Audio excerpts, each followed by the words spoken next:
Bonjour à tous. Alors aujourd'hui dans cette vidéo on va voir à quoi correspond la problématique d'un mémoire et on va l'expliquer pour les plus débutants d'entre vous. Alors la problématique c'est, pour faire simple, c'est un ensemble de questionnements sur un objet d'étude. Donc la problématique en général elle est formulée sous la forme d'une question centrale qui est la synthèse des différents questionnements que vous pouvez avoir.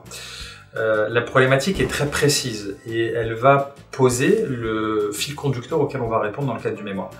Donc tout le mémoire visera à répondre à cette question, à cette problématique que l'on aura posée. Pour faire simple, de la problématique découlent des réponses possibles que sont les hypothèses, ce qu'on appelle les hypothèses de recherche.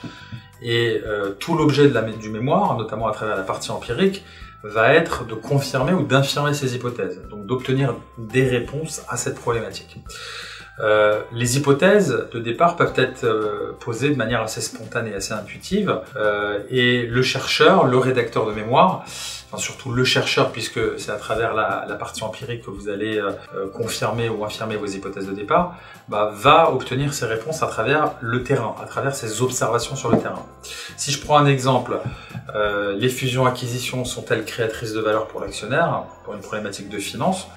Une hypothèse pour répondre à cette problématique serait de dire les fusions-acquisitions permettent d'augmenter le cours boursier de l'actionnaire. Donc ce serait une hypothèse qui permettrait de répondre à cette problématique et nous allons, à travers le mémoire, tâcher de répondre effectivement à cette problématique en faisant par exemple des analyses sur différentes entreprises qui ont fait l'objet de fusion-acquisition et qui vont nous permettre, à travers un échantillon suffisamment large, de confirmer ou d'infirmer cette hypothèse de départ. Voilà, j'espère que c'est un petit peu plus clair pour vous, pour celles et ceux qui s'interrogeaient sur la signification et la portée d'une problématique de mémoire.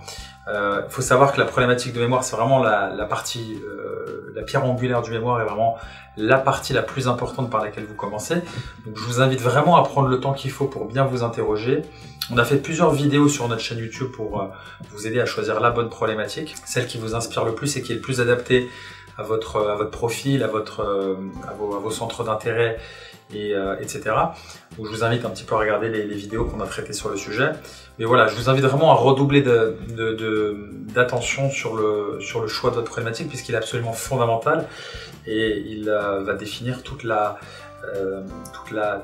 mémoire, puisque tout le mémoire va découler de votre problématique. Donc veillez également à bien la faire valider par votre directeur de mémoire.